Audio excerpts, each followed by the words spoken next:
Esperando que se encuentren muy bien, les saludo nuevamente para presentarles en esta oportunidad la segunda clase correspondiente al semestre en curso, denominada Economía Global y Cambio Climático. Va asociada a la unidad 3, titulada Las decisiones económicas y las acciones de distintos actores provocan el cambio climático, y cuyo objetivo es caracterizar la globalización económica y el cambio climático. Vamos a comenzar recuperando un concepto que había sido presentado cuando desarrollamos el tema de las migraciones y que es básicamente globalización, definida como la intensificación de las relaciones sociales mundiales que conectan lugares distantes de una manera tal que los sucesos locales son influidos por los acontecimientos que ocurren a muchas millas de distancia. Vamos a continuar recuperando conceptos, en este caso uno al cual ustedes se aproximaron cuando estaban en primer año medio, que es sistema económico. En este caso se define como un conjunto de reglas que rigen la economía de una zona geográfica, por ejemplo, de un país. Y podemos diferenciar dos grandes tipos: aquellos que otorgan mayor poder al Estado, como los que tienen una base estatal, estatista, de planificación central, y aquellos que otorgan más importancia a la libertad individual, como todos aquellos que tienen una base neoliberal. Dentro de los últimos está el capitalismo, que es un macrosistema económico que tiene una data muy antigua, de fines del periodo medieval, y que propone principalmente la libertad de mercado y la defensa de la propiedad privada.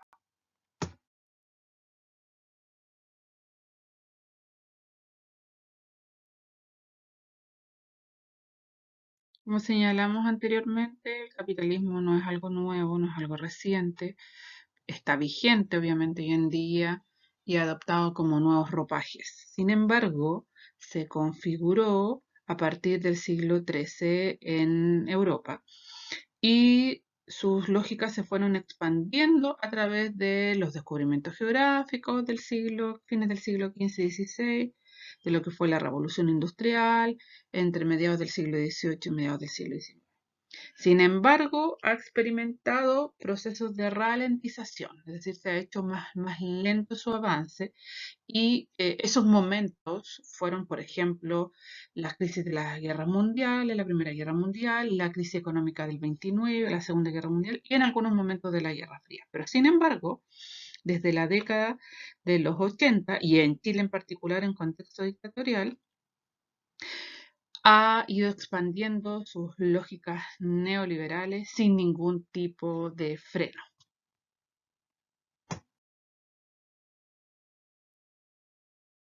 Es por esto que, y dicho lo anterior, pese a que la globalización es un fenómeno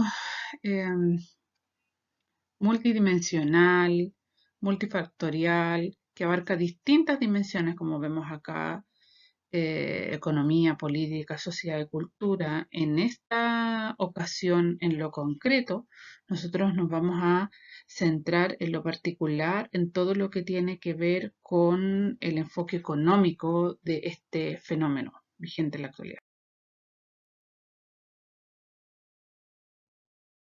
Para responder a la pregunta ¿qué factores aceleraron la globalización? Es necesario detenernos en este caso en dos situaciones. La primera es la revolución de las comunicaciones, que también viene vinculado desde la época de la revolución industrial, con todo lo que es el transporte marítimo, por ejemplo, de mercancías, y en la transmisión de datos, tema que para nosotros nos hace mucho sentido en la actualidad con todo lo que tiene que ver con Internet.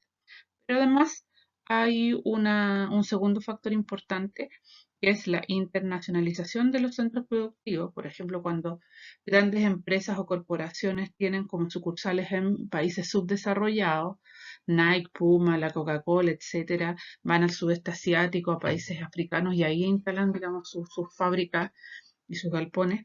Y también, por otro lado, también está la internacionalización, digamos, de las finanzas, cuando nosotros podemos comprar acciones a través de las bolsas de valores locales, podemos comprar acciones de empresas internacionales. Entonces, en el fondo, esto implica que la economía hoy día no tiene límites geográficos, que trasciende las barreras de las fronteras de los países. Y un alcance que el detalle, lo que vemos acá, el detalle lo vamos a profundizar en las sesiones de tutoría por un tema de tiempo, que es lo que nos permite este video. Lo anterior no sería posible si es que no existieran mecanismos que lo permitieran. En este caso, fundamentalmente estoy pensando en lo que se denomina desregulación de la economía, que suena como algo complejo. Lo voy a explicar. Significa, es como eliminar reglas o trabas para que los procesos económicos, en este caso, o de transacciones económicas y comerciales, sean mucho más expeditos y más fáciles. Y eso permite, por tanto, que haya cada vez menos complicaciones para que los países, un país pequeño como el nuestro en términos económicos, pueda tener, por ejemplo, vínculos económicos y comerciales con una potencia mundial como lo es China, por ejemplo. Es decir, se eliminan esas barreras. Y eso es lo que nosotros vemos en la idea de acá, que es la liberalización del comercio a través de organismos internacionales que nacen de la ONU, como la OMC, la Organización Mundial de Comercio, que permiten esto. Es decir, van de la mano con lo que es el desarrollo, por tanto, de lo que nosotros conocemos hoy día como este nuevo capitalismo en un contexto globalizado. Insisto en que en detalle vamos a profundizar estos otros temas que están planteados acá en contexto de tutoría por un tema de tiempo. Ciertamente nosotros hoy día estamos en una sociedad que es mucho más consciente de aspectos que hace 50, 100 años, incluso menos, no eran tema, ¿cierto? Hoy día nos proyectamos hacia adelante, sobre todo con respecto a lo que es el cambio climático, lo que es el calentamiento global y fenómenos como el efecto invernadero, por ejemplo. Entonces, eso sí se transforman en peligros del progreso material que avanza, eh, casi sin tener ningún tipo de límite, arrasando, por ejemplo, con áreas protegidas, con zonas donde hay bosques, etcétera, porque pareciera ser que durante mucho tiempo la prioridad era producir, generar dinero, etcétera. Hoy en día eso ha cambiado.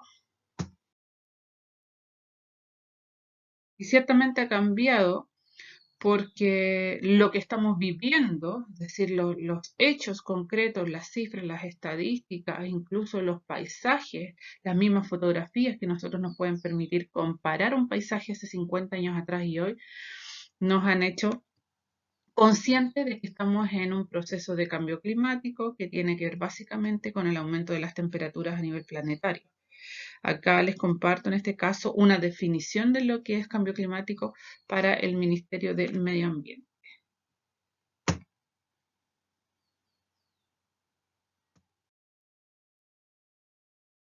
Y estas repercusiones de lo que eran los procesos productivos de manera indiscriminada, desde la era de la revolución industrial a la actualidad, que provocaron este cambio climático, se han traducido en un calentamiento global que no es otra cosa sino más que el alza sostenida de las temperaturas planetarias, lo que a su vez ha generado un efecto invernadero que se traduce en la retención del calor liberado por diversas actividades humanas y por la radiación solar. Y eso a su vez tiene una serie de repercusiones en lo que tiene que ver con el medio ambiente en general.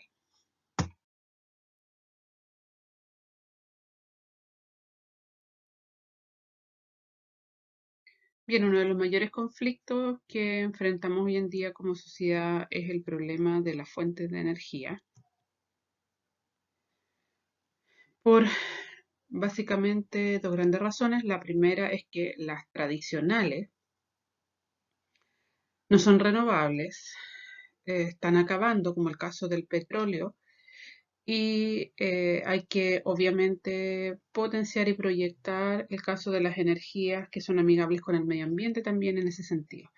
Aquí les muestro una infografía con cuáles son los países que controlan lo que es la producción de petróleo a nivel mundial, que básicamente está manejado por una organización internacional cuya sigla es OPEP y que significa Organización de Países Exportadores de Petróleo. Ahora, ojo, no todos los países exportadores de petróleo forman parte de la OPEP, perdón, y no todos los que forman parte de esta organización toman las decisiones más importantes. En este caso, de los países que la conforman, hay 5 que son los miembros fundadores y los más poderosos, como Arabia Saudita, como el caso de Kuwait, como Irán, Irak y Venezuela.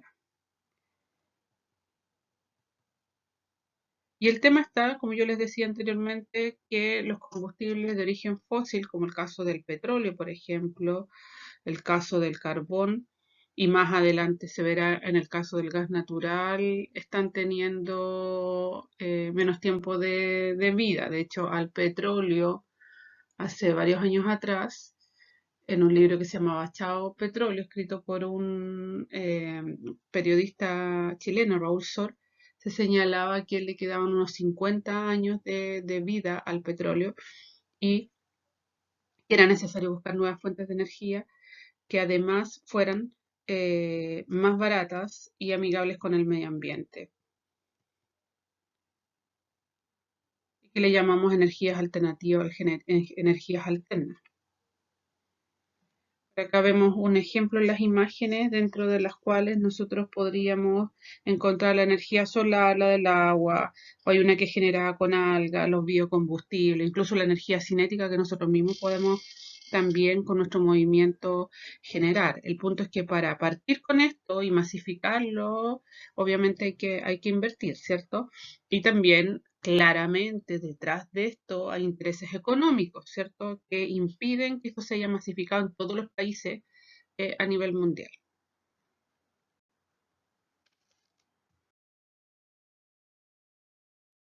Siguiendo un poco con el tema anterior, hay organizaciones internacionales, incluso los mismos países productores de petróleo y los miembros de la OPEP, que estiman que más o menos hacia el año 2035 la demanda global de energía aumentará cerca de un 40%, ¿cierto? Por eso, pese a que ellos controlan esa producción particular, sí les interesa en este caso que se invierta y se proyecten nuevas fuentes de energía. ¿Ya? Pero eso se sabe, ¿cierto? Pero también se siguen incurriendo en ciertas contradicciones. Y es por ello que es tremendamente determinante y fundamental que los países que forman parte de instancias de acuerdo cumplan con los mismos.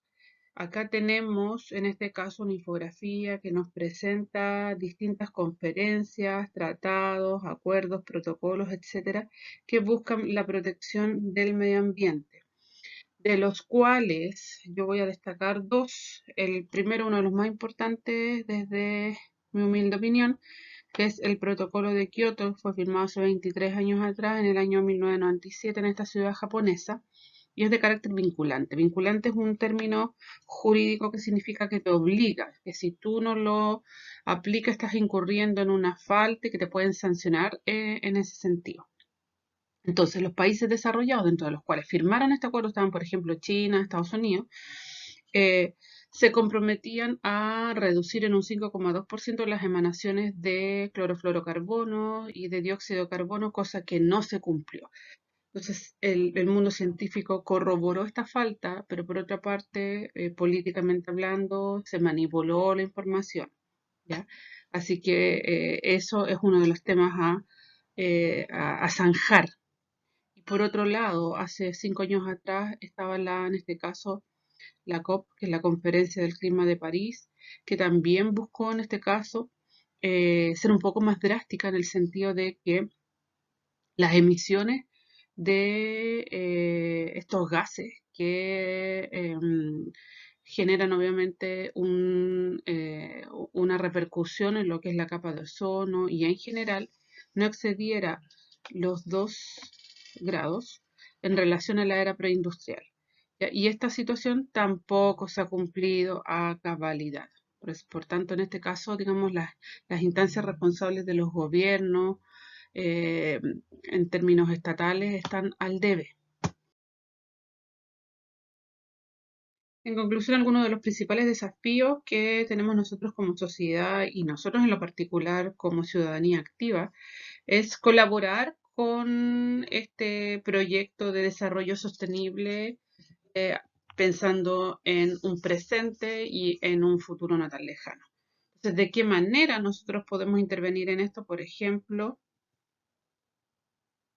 colaborando con el reciclaje de basura inorgánica o basura biodegradable, con plantas de energía solar. Bueno, no a nosotros en lo particular. Em, también con parques eólicos, con la agricultura más bien ecológica, aprovechando el agua lluvia, con el ecoturismo y un infinito, etcétera. Para cerrar esta sesión, y como ya es tradición, vamos a realizar una especie de recuperación de principales ideas desarrolladas en esta oportunidad.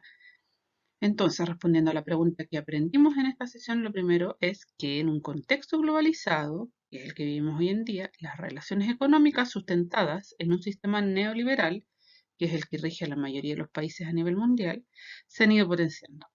Por tanto, la economía es el motor del proceso globalizador y eso viene desde la era industrial. Lo anterior se ha acelerado a tal punto que ha puesto en riesgo el equilibrio medioambiental a partir de fenómenos irreversibles como por ejemplo el efecto invernadero. Y en tercer y último lugar, pareciera ser que la única opción viable es la acción conjunta de los países a nivel mundial mediante firmas de acuerdos que lleven a asumir medidas y políticas públicas que favorezcan la instauración de energías renovables en todos los procesos productivos, entre otras, siempre y cuando, ojo aquí, estos acuerdos sean vinculantes. Muy bien, dejamos la sesión hasta acá. Los invito nuevamente a participar de las tutorías porque es una instancia que nos permite profundizar lo que aquí no pudimos, a puertas de una segunda y nueva evaluación con nota al libro.